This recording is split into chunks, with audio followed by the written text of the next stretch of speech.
What's up, wrestling nerds, and welcome to a very special edition here of 3FN Wrestling. We decided to do this a little early. In the future, this would probably be on video, but we're waiting to get in the new studio. So if you heard the flagship 3FN podcast already, if you haven't, it's available anywhere podcasts can be found. But if the big news is we're moving into a new studio, which is at our sponsor, Dragon Master Games. We're moving there, and that is going to open us up to doing all the video stuff that we need to do because we have the room and the stuff for it. So that'll be awesome. So in the future, this will be coming from that. And now it's just us talking, and you're going to see nice little pictures on the screen, and I'm just trying to make it look nice for you. I'm Rich. Of course, I'm joined by Ron. What's happening? And Diesel, aka Derek. Also, hashtag Big Natty Cool. What up, nerds? And we are here. We let it marinate, and we let the wrestling opinions run wild for the past couple of days for All Elite Wrestling's debut show, Double or Nothing. And I don't know if I'm going to call this a review because it's really not a review. It's just kind of a reaction, I should say, to all of it. And after a couple days and hearing the talking heads and hearing all this stuff, I think it was better to wait because I honestly have a different take than most. And I want to open up by saying I retweeted something to our Twitter account at 3FatNersPod today that kind of exemplifies it. Somebody had wrote it about how people are arguing about things and making fun of people because they don't have the same opinions.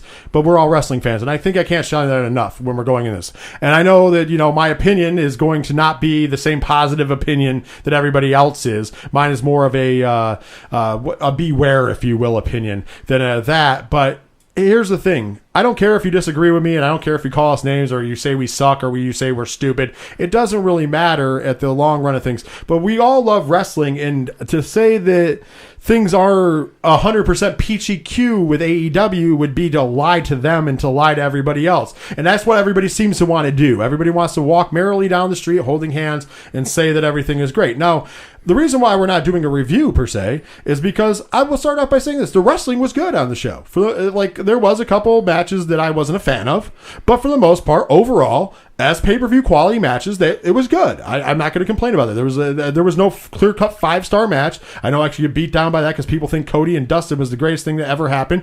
I'm sorry, I didn't feel that way. I thought it was a good match. I thought it told a good story, but I don't think it was the greatest thing ever. I don't think Omega and Jericho was the greatest thing ever, but nobody's actually out there saying it.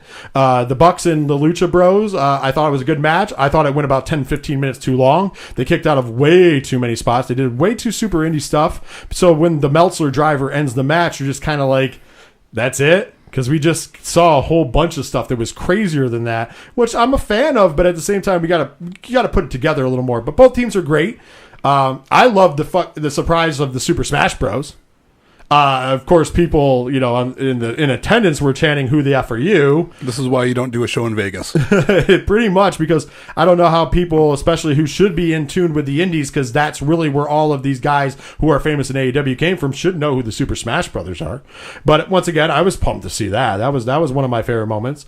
But it's going to lead into, so the wrestling itself, not the problem. Did anybody have, other than some matches that you weren't fans of, did anybody have a real big problem with the wrestling on the show? No, the wrestling was fine. It was all right. It kept me a lot more entertained than I thought it was going to be. Yeah. Like we said, the Lucha Brothers and the Young Bucks match was just way too long. Like, that's when I started losing my interest. Yeah, about 10, like I said, 10-15 minutes too long. If they would have shortened it up a little bit and done a couple less spots, I think it would have been way better. Because, don't get me wrong, both teams are phenomenal. I just think they did too much. Yeah. And, I get it. It's the first show out. You want to go balls to the wall. I do get it. I really do.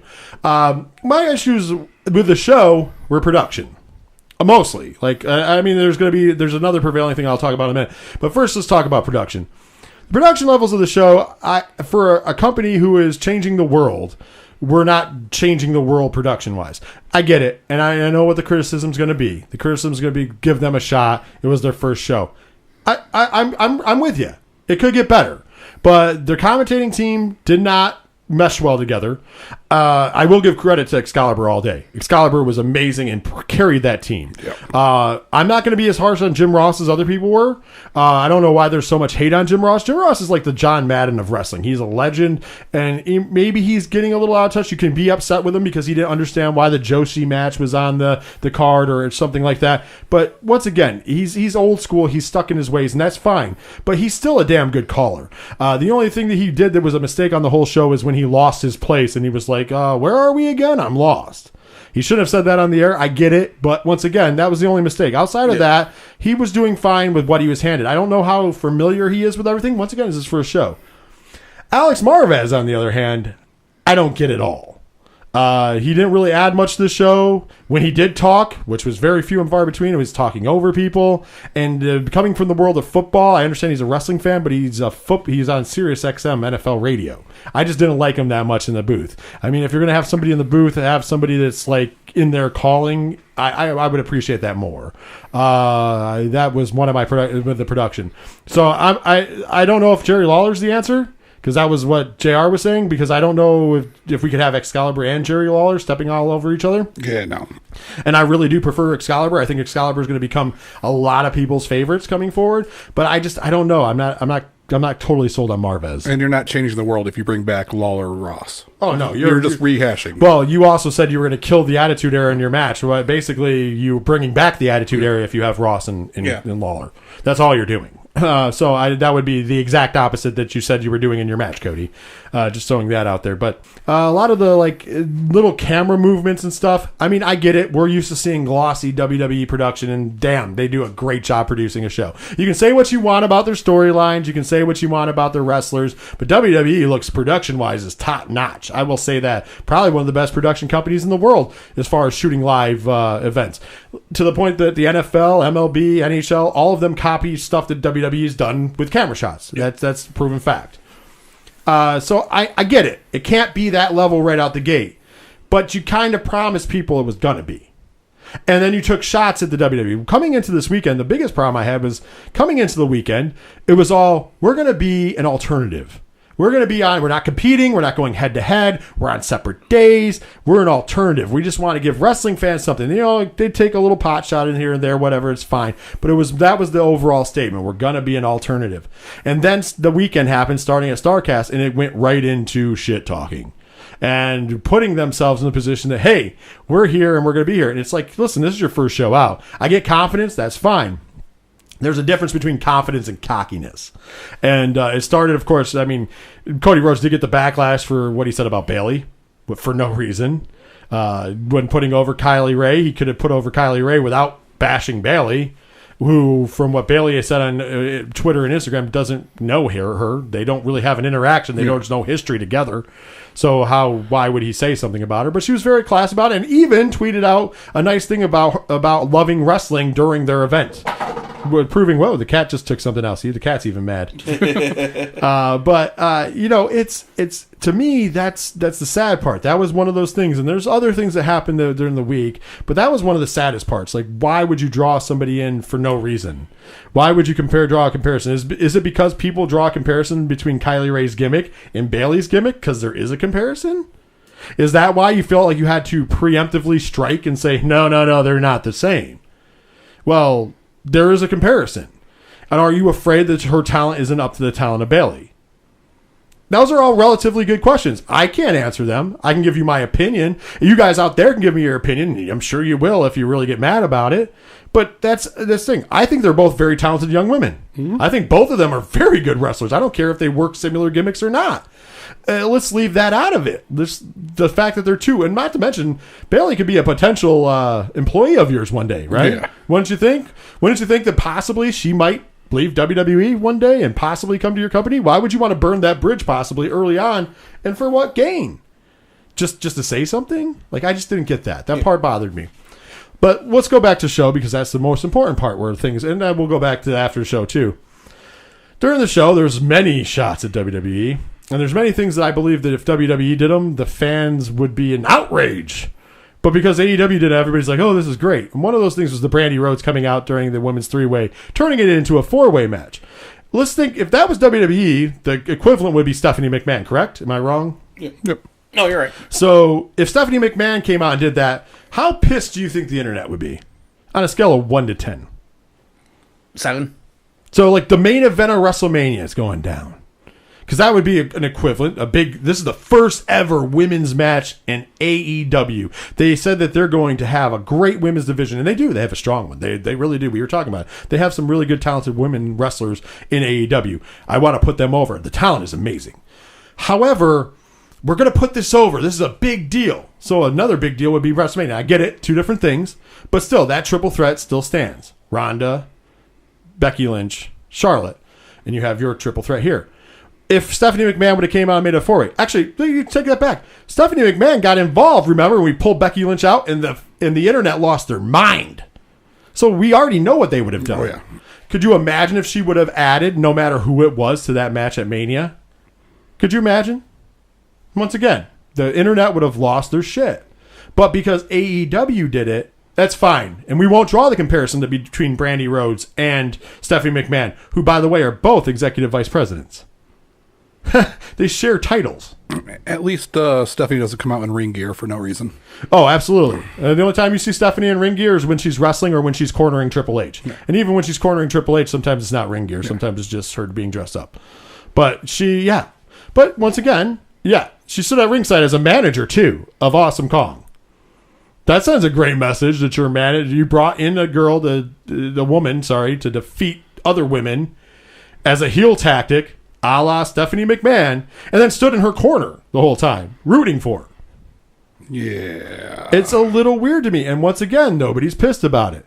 But I get it. Somebody would be like, Rich, you like storylines. That's a storyline. It's a good storyline. It is. But it's chopped right out of WWE. But when WWE does it, you're pissed. Well, they shove Stephanie down her throats. Well, you don't think that's what's happening here? I don't get the disconnect. And I'm just trying to point these things out because maybe it'll get people thinking, instead of harassing and making fun of other people, maybe you'll think about it and go, wait a minute, there is something. And maybe there's a fix. My point is, it's going to continue, and this is what I want you to keep thinking about. Instead of just being assholey to people and because they disagree with you, think about it. Because if you replace it, it would be the same thing. And by the way, before we go any further, I do want to point out that we are very critical of WWE. It's not like we're WWE apologists. I mean, if you want to go back to our last episode of the 3FNW podcast, and we literally took 40 minutes on Money in the Bank, and about 15 of 40 were shitting all over the end of that pay-per-view. Am I wrong? It's on. You can prove if I'm wrong or right because you can just listen to it. I chose to work overtime that night, so okay. So you wouldn't have to hear me rant because it would have been about another hour and a half. Absolutely. So we're not apologists. We're not kissing WWE's ass because trust me, we are not happy. A friend of mine on the internet pointed this out, and people tried to weasel their way out of it. But here's the thing: if let's say at the end of the show, in the Jon Moxley spot, let's say Brock Lesnar didn't sign with WWE, and Brock Lesnar and Paul Heyman showed up at Double or Nothing, would you have lost your shit? If you say no, you're lying. Oh, people would have gone insane. But because it happened in WWE, it was bad. Now, mind you, I didn't like it either because I didn't like what they did. The surprise was fine. The fact that he won was not fine. If he would have came out like even in WWE, if he would have came out like the Jon Moxley thing and destroyed people in the ring and not won the match, I'd have been fine with it. Same way if he would have been, if roles were reversed. Now, mind you, I didn't mind the Jon Moxley thing either. I love that part. By the way, only great surprise of the night. Sorry. Awesome Kong, I'm a fan, but it wasn't moving the needle. Tommy Dreamer was your surprise, and technically was the biggest surprise in the Battle Royal. I mean, number 21 was Adam Page, who they tried to tell you wasn't there, but storyline purposes, we knew he was going to be in it, and we knew he was going to win. But Tommy Dreamer, I think, was the biggest name surprise in the Battle Royal. Yeah. Because you can't count Billy Gunn, because Billy Gunn was advertised. Yeah. Also on the card, who else was a surprise? Bret Hart coming out to show off the belt, which, by the way, there was a production problem because they didn't get a shot of the belt until he was standing there holding it for like 2 minutes. Yeah. And that it's just like, change the camera, change the camera, change the camera. Even while I'm watching, I'm like, change the camera. I want to see the damn belt. And it wasn't even because I was trying to criticize their production. No. I wanted to see the damn belt. They built all that up. By the way, the best part about that segment, MJF. Yeah. MJF's promo was phenomenal. Yeah. MJF is a kid that I want to see as a star, man. Because he deserves that. What's going to bring me into a point? And then, Derek, what did you tell me in the car ride home after all Double or Nothing? Because I think we should talk about that a minute. So we've talked about in the past, the WWE's women's division has a huge problem where they have the top tier women. That's like 3, maybe 4 women wrestlers. And then there's a huge drop off. That is AEW's entire roster. You have Jericho at the top, or not Jericho, Omega at the top. You have Cody, doesn't even belong in the top echelon, but he's a VP, so I'll put him there. The Young Bucks, Jericho. And then there's a huge drop off. I'm not even putting Adam Page up there yet. Adam Page is in that gray area. We were talking about this. There's a couple guys in the gray area that I want to see built. Adam Page is one of those guys. MJF is definitely one of those guys. And I'm not saying talent wise, like these guys are talentless and don't go crazy. It's just that. Let me ask you guys, AEW fans and even non-AEW fans, are you excited to see Sammy Guevara versus Kenny Omega? Is that a match that you want to see? Is that a match that moves the needle for you? Is that like where you're like, I'm going to go out of my way? Now, I'm going to give you this. Sammy Guevara, talented ass wrestler. Mm-hmm. His match with Kip Sabian was great. It was a good match. It was good. It wasn't great. I'm just saying. It was a good match. I liked it. It did what it had to do. It was very fast-paced. Got the crowd behind it. They did a lot of flippity-dippity stuff, which I expected, and if they didn't, I would have been pissed. But, we're there. But I don't want to see either of those guys against Kenny Omega because that's just like putting him against a jobber. Where's the next big match for Omega?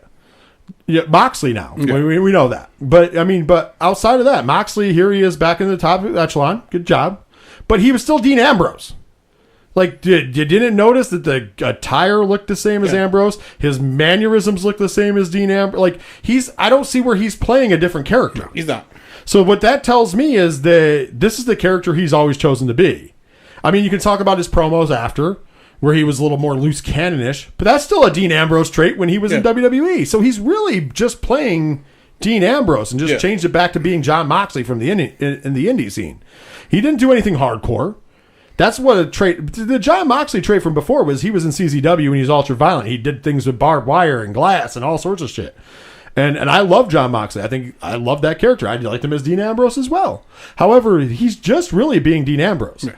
And by the way, they're going to, his video, we're going to shake the paradigm of wrestling, shake the pillars of like, I get it. Rah, rah. You're supposed to say that stuff. But are you? As you go to New Japan Pro Wrestling to take on Juice Robinson, which was announced today as well. So another one of your stars, AEW, is going to another promotion that's not working with you currently to take on their United States champion. And he's either going to win and then lose the belt to somebody else, because that would have to be, or going to lose. So that's your top draw? Yeah. Before he even faces Kenny Omega? But outside companies' records don't matter, so we're good. Well, I get it, but once again, that just doesn't make a ton of sense to me. There's a reason why WWE has people under exclusive deals, because that doesn't make sense. And yeah, I get it. WWE sends guys out to other places now too, especially NXT starts to evolve and such, but they don't act like it doesn't happen. They advertise it, and they let people know what happens. Hell, the Street Profits were the Evolve Tag Champs for a while. Mm-hmm. You have Fabian Aichner, who is in NXT, who doesn't really do much in NXT because there's so much talent pool down there, was the Evolve champion. But they advertise these things. They advertise it. I'm fine with that. AEW doesn't advertise it because they don't have a deal with New Japan. If you don't have a deal with somebody, why are you letting your guys work there? It's different letting the Bucks work in AAA. You have a deal with AAA. That's fine. That's cool. If you have a deal, OWE, we just saw SCU went over there in preparation for Double or Nothing, and there you can find that on YouTube. But OWE works with them, so why wouldn't you work with them? As of now, New Japan isn't. New Japan still partners with Ring of Honor, and they're planning more shows. Ring of Honor, of course, something you broke away from and pissed off when you started signing people. Mm-hmm. The magic that you had at All In when you had Jay Lethal defend the ROH title against Flip Gordon. Where's that now? Yeah, I'm just saying, it's the things that bother me about this is that everybody's walking around, and then everybody's putting out there in the wrestling community, everybody's putting out these videos that are like, Vince is terrified, WWE's scared. They're not. And I'm going to tell you why, because it's called economics. Here's the thing. WWE, even when you guys bitch about it because everybody still watches it, WWE does about anywhere between a 1.8 and a 2.5 on Monday and Tuesday nights. That's legit every week. Those ratings are just for that. They're not DVR. That's not counting DVR. That's not counting YouTube clips. Do me a favor while I'm talking, Ron. Click on YouTube on your phone. Just click on WWE random clip, and just in a minute I'll come to you and tell me what just random clip at the top at their page says that they're at. We have early estimated totals. On Thursday, we'll have the totals. But today, we have early estimated totals because it's Monday. When we're recording this, that AEW did a buy rate of 200,000, which is nice for a first show. Around 200,000. I'm going to even be nicer and say that, let's say they did 300,000. I'll give them 100,000 more, which I don't think that's going to end up being the number. Probably going to be closer to 225. But let's say they did 300,000. That's nice. That's a good open. I really believe that's a good open. Highlights for SmackDown is 185K views in 5 days. Okay. We got 1.6 million views 6 days ago for top 10 Raw moments of the May 20th. So let's just go with the highlights from SmackDown, like you said. That's 150. So that's about half of the people who bought Double or Nothing. Yeah. If you go by what Dave Meltzer is reporting and other people are reporting as an estimate. Like I said, it'll probably be closer to 225, 250, in my opinion. I'll say 300,000 because we'll just go overboard. But even at 300,000 buys for a first show, that's great. I'm not going to shit on it. It's great. It's a great thing. But when you're saying that you're competing with WWE because that's the rhetoric you're starting as of StarCast into post Double or Nothing, that's not competing. I mean, once again, it's a good build. It's a good base. But stay in your lane. Please do me a favor and get the tunnel vision to give us a product that's worthy of being there instead of throwing rocks at the throne. Instead of worrying about in your entrance hitting a throne that's designed about Triple H with a sledgehammer to send a quote-unquote message, let's focus on production and getting the quality of the product better. Let's focus on the fact that our commentary team needs to do something to mesh better together. Let's get people on the same page. Instead of taking shots at WWE, let's make AEW great. Because I want that. I want them to be the best. And Derek coming into Double or Nothing was hoping it was going to be the greatest thing he ever said. And he was... I want to love you. Just let me love you. But Vince, take me back, baby. It's horrible. I'm sorry. You want to be part of the 43,846,005 subscribers, don't you? Wow. Is that like... That's 43,846,005 subscribers.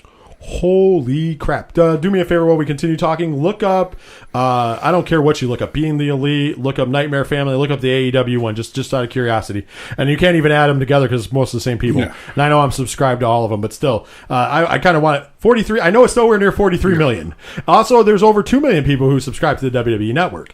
Now, I understand people, because that's going to be an argument that somebody throws at everybody, that it only costs $10 a month for WWE Network, and people had to pay $50 for this. And it doesn't count how many illegal streams. So if you're a fan, by the way, and you illegally stream Double or Nothing, you are not a fan. You're a parasite. Yes. Okay? And you have no opinion. And if you say you do, you're stupid. Because if you're supporting AEW by stealing their product, you're not supporting, you're being a parasite. Sorry, you got the number? For Being the Elite, it is 347,582 subscribers. And most of their videos get about 135K, 140K, 150. Okay. So about half of the subscribers watch. So there's numbers. Remember when they were talking in the beginning of Double or Nothing about inflating numbers? Those are numbers from YouTube. Yeah. Those are numbers that are inflated. Those are numbers right from YouTube channels. Stay in the lane that you're dealt and build to that. You don't have to compete with that. You don't have to be WrestleMania bound first show. And you came out talking like you were WrestleMania the first show. And I'm sorry, it wasn't. There was things that need to be fixed, and there should have been in any company. I should be sitting here talking about how the wrestling was good, and we're building a firm foundation, not talking about how the rhetoric has changed, that you're competing with WWE and you're throwing rocks at the throne.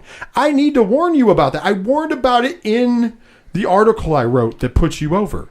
That the best thing you were doing was being an alternative, because competing against the machine only will get you crushed. And right now, Don't believe the hype, guys. And I hope you really don't believe it. I hope Cody Rhodes and all those guys are smart enough to know that Vince McMahon doesn't give a shit. And proof of which is all you people right now who hopefully listen to this, who are watching Raw and stuff, and still being like, well, Vince isn't getting it. AEW just made the opening shots of this war, and they're doing the same old shit on Raw.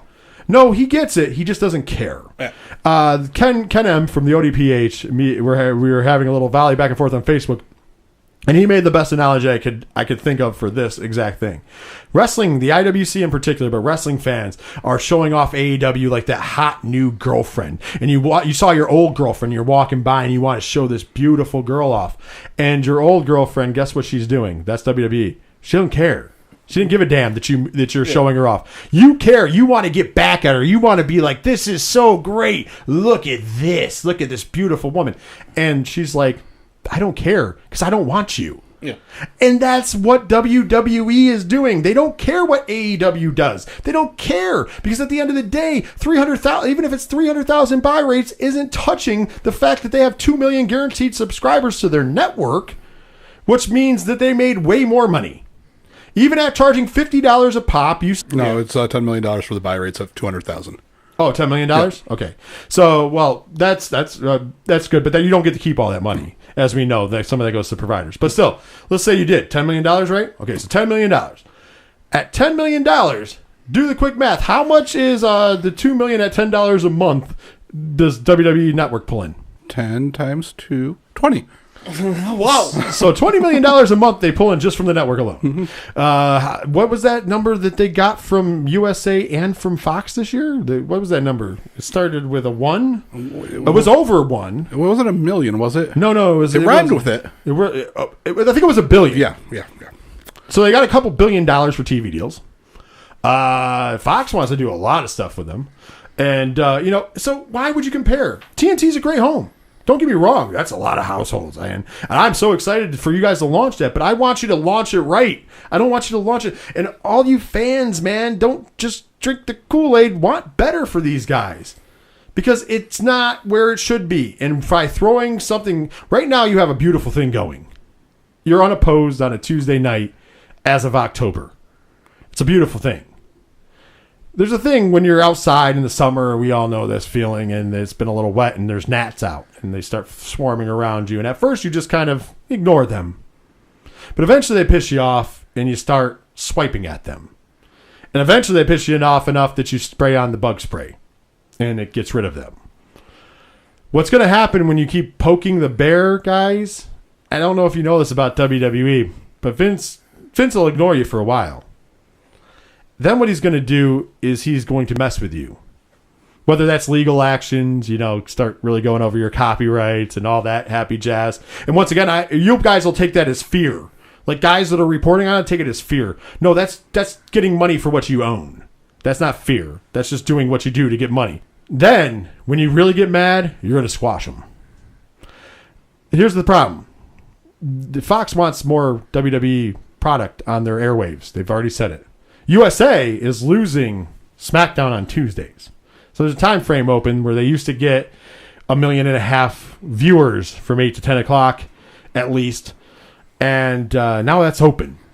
WWE has a product. It's on their network. It's called NXT. You might have heard of it.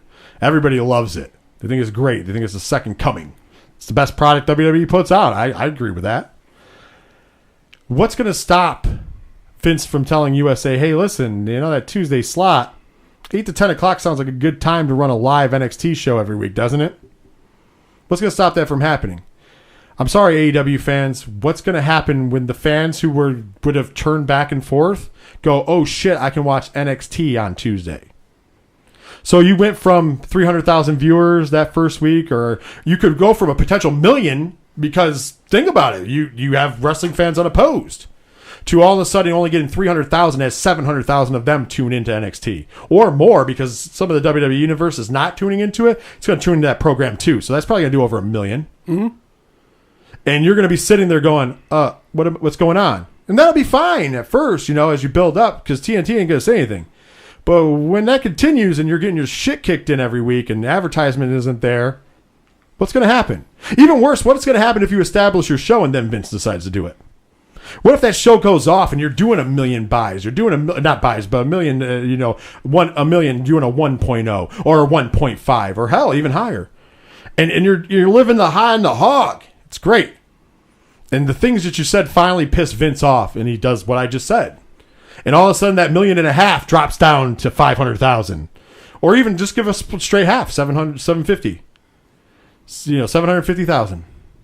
Let's think about that. Advertisers aren't going to stay on. Some of those advertisers are going to go away because it's not over 1 million anymore. So why are you going to say?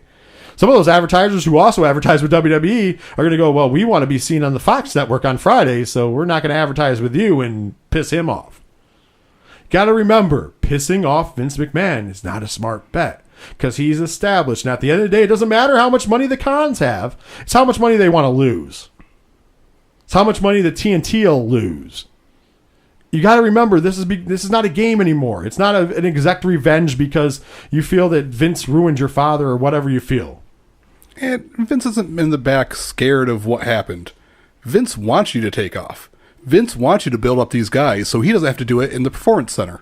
Vince wants you to make MGF a star so he can just be like, oh, your contract's up next month. Boom. We got you. We got your big next guy. Oh, you Hangman Adam Page. Ooh. He only signed a 1-year deal. Oh, we could snap him up too. He wants you to get good. He wants to take your top guys, and then eventually he's just going to buy your catalog. Yeah, he wants your tape library. Let's be honest. He wants you to succeed more than you do. Because that's all you guys put in all the hard work, and he gets to reap the benefits eventually. And it sounds bad. I hope that never happens. But once again, when you're so set on being vindictive, that's what's going to happen. I'm sorry. It really is. And there's just a lot of things that are happening that I'm just not, good with. And it's not because once again, I think the greatest thing for wrestling and wrestling fans is great competition. I think that would be great. However, you have to build to it. You can't just automatically assume. You can't drink the Kool-Aid and go, hey, we're on the scene. We're the second biggest company. Yeah. It doesn't work that way. You have to build to it. And if you really think that Vince McMahon is sitting in Stamford, Connecticut, at his home, worried that you did a 300,000 buy rate, I think you're mistaken. If you really think that Vince is worried that you're on the scene, I think you're mistaken. If you want Vince to get worried, here's what you do. You actually shake the foundations of the wrestling industry. You get your wrestlers insurance. You unionize your wrestlers. Oh, yeah. That will get Vince worried. Oh, yeah, absolutely. I agree with you 100% there. You don't hit a chair with a sledgehammer and be like, ooh, hey, here we are. That doesn't do anything to Vince. And once again, I don't want to turn this into it's not negative. I want them to succeed, but to pretend, for the internet wrestling community to pretend, and for all these pundits and observers and everybody else to pretend that everything in that show was great. If the shit that happened on that show happened on a WWE show, they would bitch. If your only surprise of the night was Jon Moxley at the end, they would have bitched. If you were promised that this was going to be the gunshot heard around the world. It wasn't. And people would have bitched if it was a WWE show. People would have bitched because the Brandy Rhodes thing would have been done by Stephanie McMahon. People would have bitched. If the Cody Rhodes thing would have been Shane McMahon's spot. I understand Cody Rhodes is a better wrestler than Shane McMahon, but when you're an executive vice president and you're booking yourself in a high-profile match, well, they all kind of did, but that's why people kind of get a disconnect there. That's like booking, you're booking yourself over. And what you did blood in the match? Oh, okay, cool. It's 2019. If you still want to see blood, that's fine.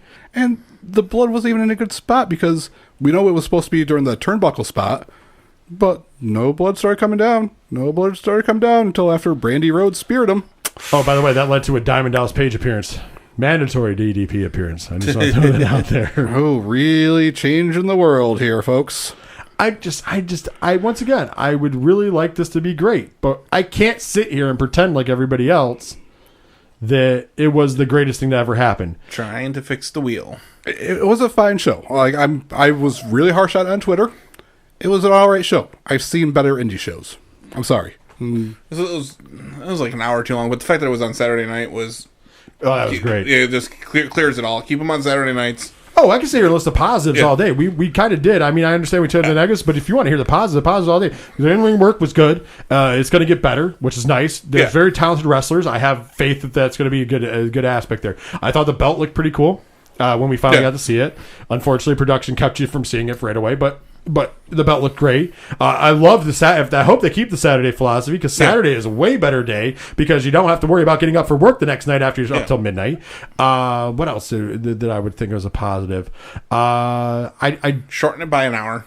Yeah, you should shorten it down, because the one thing that everybody bitches about WWE is how long it is. I would shorten it down because of that. I don't. The ring I liked, because I've always liked the writing on the mat. Yeah. So I thought that was cool that they had custom mats, because I'm being serious. That's one of the things I loved about the old ECW. I thought that was really cool. That's a good, nice touch. I didn't like the entrance ramp because it reminded me of Impact. It was like they just got an Impact set and just threw it up. I didn't like that. I think you should have done something different. I loved the All-In set. I don't know why they didn't go for something more like that. I think they were just going for the 2 entrants for the Double or Nothing. Maybe. I don't know. Maybe they're trying to do they're trying to do the Japanese thing of the heel and the face locker room. I don't know. That's why Impact was doing it heel and face locker room style. I don't dig it. I don't dig it as much. Like I said, I would prefer the All-In set was perfect to me. I like that. Like, if you're going to do that, then you got to do an entrance on one side and an entrance on the other side. Oh yeah, do the real Japanese style. Yeah. If you're going to do that, do one entrance over this way and one entrance this way. Bring them down, but I don't know. I don't like that. I didn't like that. No, I'm not saying it's a good but idea. I'm just saying I did like the ring. The ring mat was really cool, and I'm not just saying that to be like facetious. Actually, I did like that. I don't know what else. I did like how they took some chances, and I like that. I do like that they took some chances. Smash Brothers was a chance. I did not like the fact that the crowd chanted "Who that for you?" because I love the Smash Brothers. Maybe that's just me, but I thought they did a good job in that run-in to kind of like put themselves out there, and it's different. Mm-hmm. The Joshi match. Whoa, what can I not say good about that? Okay, that was a match that stole a lot of the show for me. I mean, mind you, there's matches that were better, but that match stole a lot of the show because I wasn't expecting it to be that great. And I'm not saying I was expecting it to be bad, but I didn't expect it to be as good as it was, and that was really awesome. I dug that match a lot. That's probably my third favorite match on the card. Yeah, quite honestly. It's just, there was a lot of positives. I mean, I know I spent more time talking about negatives, but that's because everybody else is blowing them already. Yeah. I don't want to be that guy because that's not how I honestly believe. I could do that. I guess if I was trying to get YouTube, subscribers and stuff, which we should be doing, we could be dishonest and be like, oh, it's the greatest thing ever, and there's nothing that can top it. We'll be fine. I don't care. I should have put a timer on for 30 minutes for this tomorrow. Mister, it's only going to be 5-10 minutes. I know we were going to dive in, but then you know what? We just saved all this time from the podcast this week. Look at the right side, because we don't have to rehash this on Thursday. Woohoo! That's why I kind of wanted to do it and get it out of the way. Have it be its own thing. Put it out into the world. Take it and leave it. Comment. That's fine. And I just want to remind everybody how I opened this. I didn't attack anybody personally. No. Okay. And now it's our opinion. Yes, our opinion is different than a lot of people's opinion. There's people who share our opinion, trust me. But it is different than a lot of people. And I want to see great wrestling, period. I want to see competition. I want to see AEW thrive. I want to see WWE thrive. I want to see ROH thrive. I want to see New Japan thrive. I want to see everything thrive. I want to see everybody, because I like to consume a lot of wrestling. Yeah. I'm a huge wrestling fan. I watch MLW. I watch Ring of Honor. I watch New Japan. I watch everything. I consume a lot of wrestling, and I love wrestling. That's what joins it in. But I don't like it when I sit back and I hear stuff that's just not true. Yeah. And here's the opinion. Once again, I applaud you if you can, I'm happy to go back and forth in a respectful way with anybody and hear your opinion, and you can tell me yours, and we can go back and forth. I've done it all. I do it all the time. But if you write in and say, and you suck, or whatever the hell you want to say, there will be no response. Yeah, because I don't care. I don't care if you like it or not. I really don't. It's not going to affect my day. It just means that you didn't have a good enough argument that you had to make fun of me. But there's a healthy way to do this, right? There's a healthy way. There's, hey, I disagree with you. I think this, and this. And I respond, and I see your point, but this, and this. Or maybe you'll change my viewpoint. Maybe you'll reach in and go, but, you were a little harsh on this. You should look at it this way. Maybe I go, oh, maybe you're right. And I change my viewpoint. But as soon as you're like, you're an idiot and a mark, yeah, okay, guy. Continue to type that. Okay? Continue to bitch at me about that while you continue to watch Raw. and SmackDown, and you'll be tuning into the Saudi Arabia show, and you'll bitch about WWE all the time and how AEW is God. But every chance you get, you'll list all the shortcomings of WWE, and then when AEW does something similar, oh, that was great. And you don't see the hypocrisy in it, and as you shit on it, you're still proving Vince McMahon right. Like, there it is, folks. If you really want to know, Vince doesn't care because there's no difference. As long as that same 1.5, 2 million, 2.5 million tune in, as long as you're paying $9.99 a month, you want to show Vince McMahon, cancel your WWE Network subscription. I know I'm not going to. And don't give me that lame excuse, I like to watch things from the past. I do too, but don't give me that shit, because you're still watching the pay-per-views now. Yeah. So go ahead, pull the trigger. Be that guy. When all 200,000 of you leave, it's still going to leave 2 million people. Like, come on. Are you joking? Be real here, okay? Let's be honest. The machine's not going to change. Do the best you can to give us a good entertainment. The wrestling was good. There's a start. Let's work on other things. Instead of worrying about smashing thrones and talking shit about Bayley and talking shit about Vince McMahon and WWE and insinuating things about them, let's fix the problems in-house to give the best product possible. So when that first night of AEW on TNT starts, it's a good-looking show with the best wrestling possible. That's my challenge to you, AEW. That's my challenge to the Khan family, to Cody Rhodes, Kenny Omega, the Young Bucks, and the 50 other executive vice presidents they have. Yeah, that's my challenge. My other challenge is, like Diesel said, if you want to change the world of wrestling, unionize and give people health care. And not just give them office jobs to give them health care. Give everybody health care. That's what you said. That was in your statement, right? But then you backtracked, oh, it's kind of expensive. Oh, don't do it now when it's expensive. Come on. You're joking. Get out of here. I'm looking forward to seeing MJF in WWE someday, so push him up. Build him up, get him all his training he needs. But honestly, that's my problem here. And that's what I drove home. So that's fine. You can hate. You can do whatever you want. That's fine. I appreciate it. You can send that hate or the love or whatever to all sorts of outlets. 3 Fat Nerds Podcast on Facebook. Like and share that page while you're at it. The things you do, you keep WWE Network around because you don't like what they say. Like our page so you can see what we have to say so you don't like it. Because it makes sense. Follow us on Twitter and Instagram at 3 Fat Nerds Pod. Same reasons. Hashtag 3FNW for all the social medias. Make sure you subscribe and subscribe, and if you don't like it, subscribe and dislike this video on YouTube. Or you can like it. I don't care either way. Good news and bad news all works together. Did you know the algorithm, it doesn't matter if it's dislikes or likes? No, it's all based on views. It's just all based on views. Yeah. So, and, you guys just help out. How many people click on the like or dislike? I know I'm being negative at the end because I'm anticipating if people do listen to this, they're going to shit on it. No, they're not. Because you're going to realize that we're right. No, they will, but whenever you tell the truth, people shit on it first, though. So that's fine with me. Then they're going to realize we're right. It doesn't matter. If you want to listen to a full podcast, listen to 3FNW. You can find it anywhere podcasts are found. We're 2 shows on one channel. It's 3 Fat Nerds Pod. We appreciate it. Like I said, I like opinions. I like conversation. If you want to have conversation, you can comment in the below end here on YouTube, or because we are going to post it as a podcast as well as a special. You can do that on any of our social medias, and we will have a discussion with anybody who wants to have a discussion because we're very open to that. But for those of you who don't want to have a discussion, we're just going to ignore you. We won't delete it because we'll find it funny. Trust me. If you tell me if I get another "and you suck" because you didn't like my opinion, it just makes me chuckle. Just to let you know that ahead of time. Or if you tell me I'm a mark or whatever, it makes me chuckle. So do it. Tell me I'm fat and stupid. It makes me laugh because it just makes me laugh. Also, it's like the guy that argued me at WrestleMania about the fact that he shitted on it while he paid $200 for his ticket. Because that's, because I can do what I want. You're right. But it doesn't change the fact you paid $200 for a ticket to something you don't like. It's all right. At the end of June, we have Fyter Fest, right? I had it up earlier. Because July's Fight for the Fallen. Yeah, and then August 29th or whatever it is All Out. They added something in June. I So they have one for every month this summer now. Oh, okay. But here's the thing: in the June show, I don't know what they're going to do with that. That's the one that's at CEO Con. I don't know if we're going to get charged for that or they're going to put it out there somewhere. Oh, by the way, the other thing that I found interesting was you were going to play the buy-in on all your YouTube channels. I was reading the comments on that when people were shitting all over the fact that you didn't do that. It was pretty bad. It was pretty brutal. In case anybody didn't know about that. Next time you promise something, you should probably do it. Just saying. Like health insurance.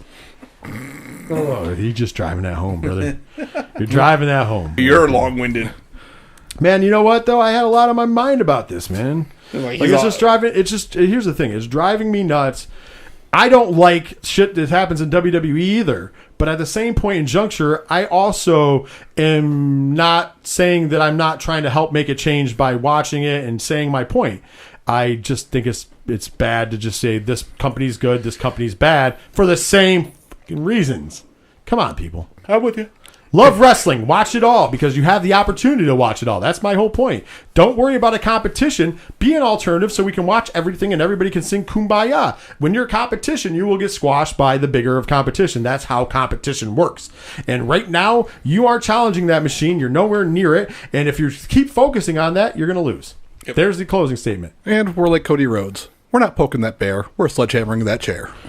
And that's a good end to end on. So later, wrestling nerds. Later. Later.